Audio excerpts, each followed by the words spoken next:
The following program is intended for mature audiences.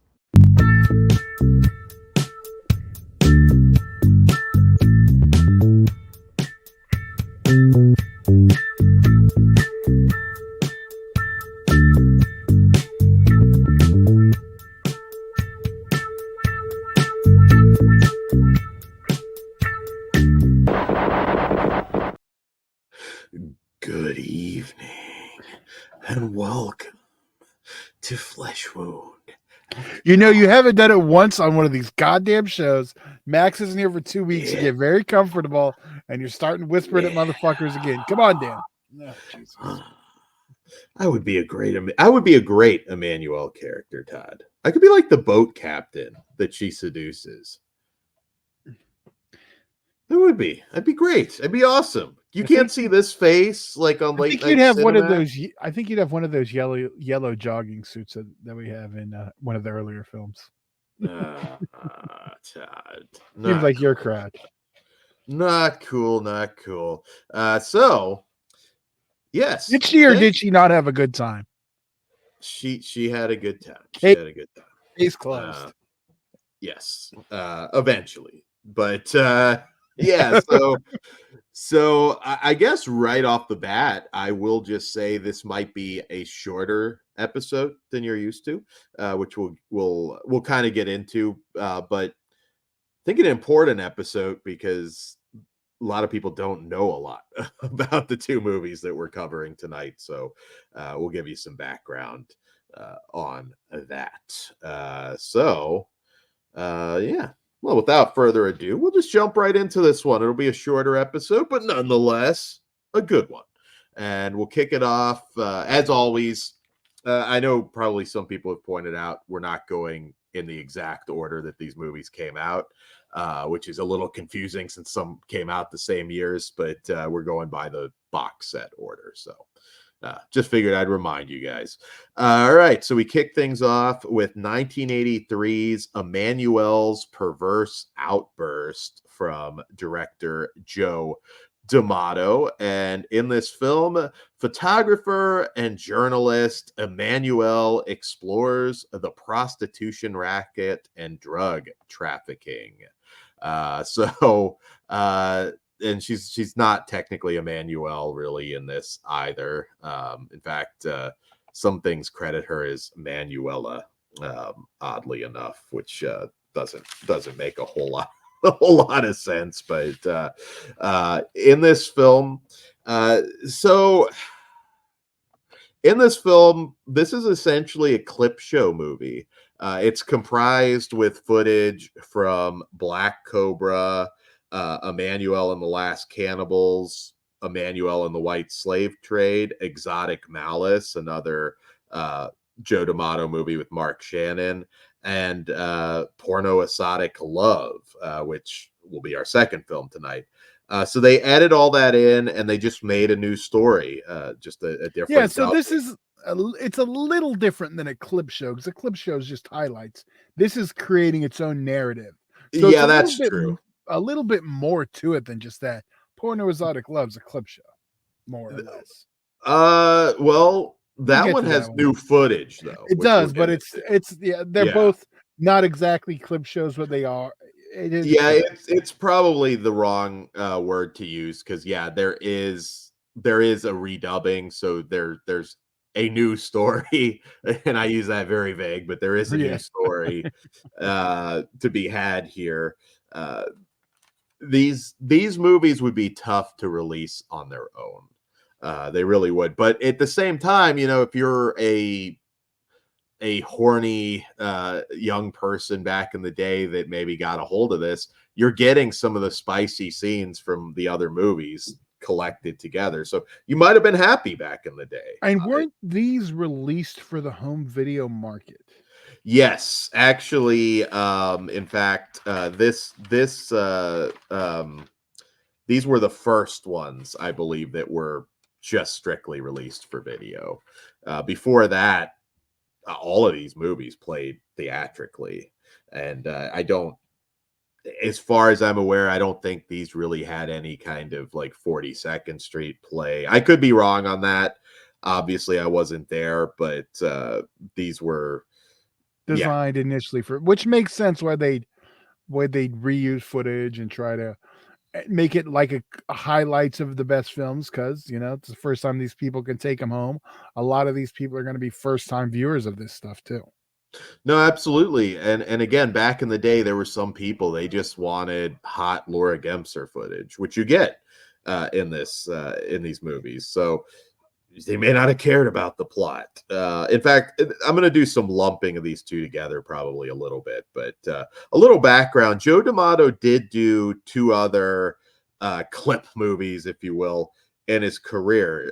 He did a movie called Claire, which was made up of footage from several Jess Franco films, along with some XXX Italian films. That one is a mess. It all began with a Jess Franco movie called Justine and the Whip, which at certain points was considered like an unfinished Jess Franco movie, but it did actually apparently have a brief release in France. So it was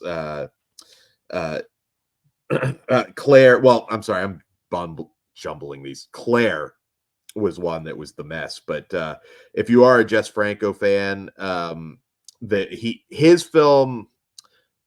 All right, so Joe D'Amato's film is Justine and the Whip. That was cobbled from Franco's Giulietta 69. Giulietta 69 is the one that had a small French theatrical release in 1976 before essentially being lost. So he used that, kind of cobbled together Justine and the Whip. He used footage also from Jess Franco's movies, The Shining, Sex, and Midnight Party to make it. So Claire and that were his other clip show movies.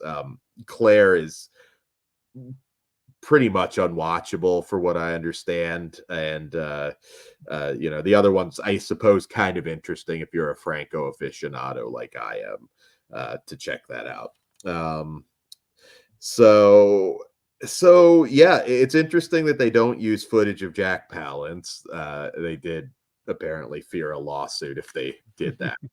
But it's a news story. Is the news story worth it? I'll be honest, no. Unless you're just a diehard Black Emmanuelle fan who have to watch this. You've worked your way this far through the box set. You might as well. I mean, why not? But it can be a little bit rough if you've binged all of these together and then you get here. But again, you're right. It is the first straight to video Emmanuelle film. Emmanuelle's Perverse Outburst is listed as that. Porno Esotic Love, I'm not entirely sure theatrical, because that was made 3 years earlier. Yeah. We can jump into Porno Esotic Love, which is a hybrid adult film composed of new footage shot in the Caribbean and the remainder recycled and redubbed scenes from D'Amato's previous work. In this one, it's weird because I had more trouble getting through this than the other film. There's a lot of footage from Porno Holocaust, which the notorious D'Amato film, the beach scene, XXX scene with the guys and the BJ. There's a lot of BJ. That's like a lot of the XXX content is just lots of blowjobs.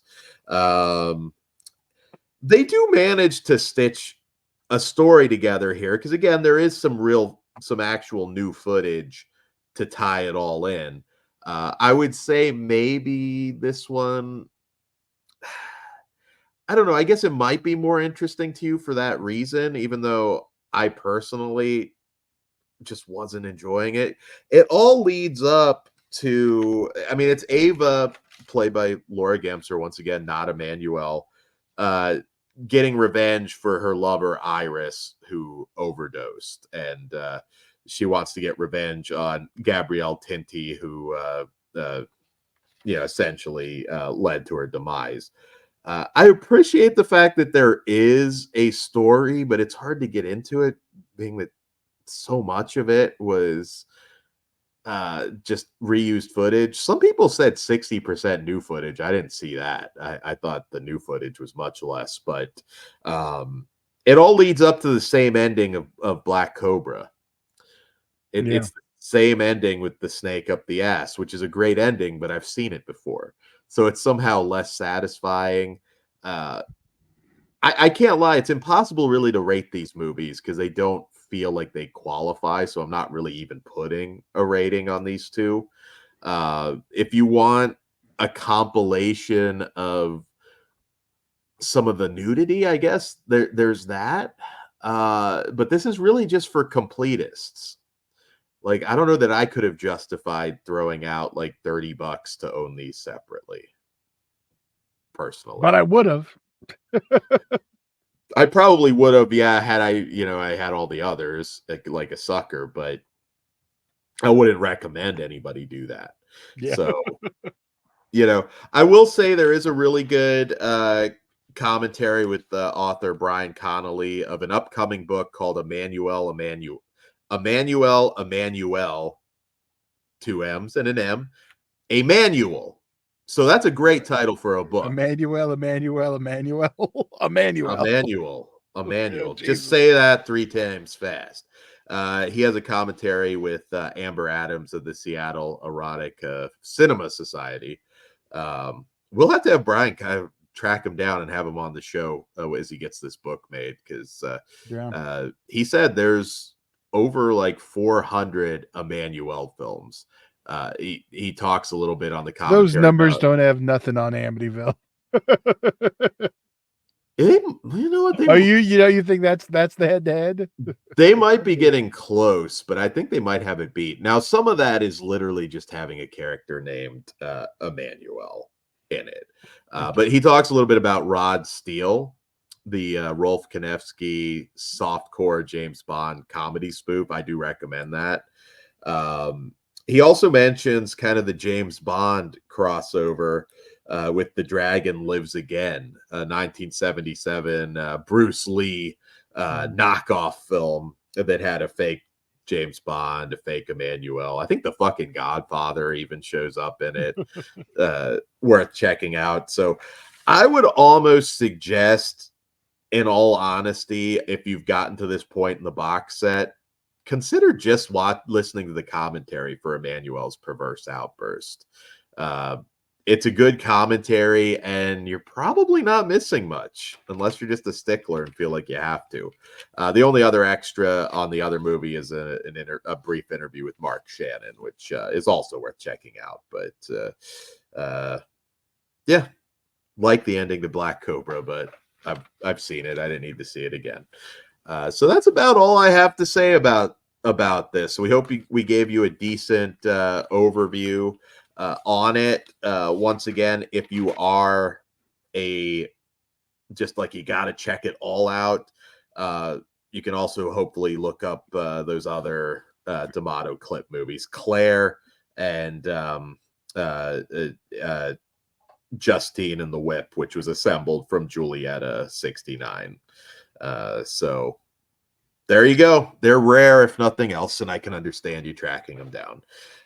On that note, that is all I got. We'll be here next time with hopefully some more in-depth analysis, since we didn't have a lot for you on this one because there's not a lot to give. Todd, any closing comments before we go? We'll be back next week. Sweet. Later, guys. Come again.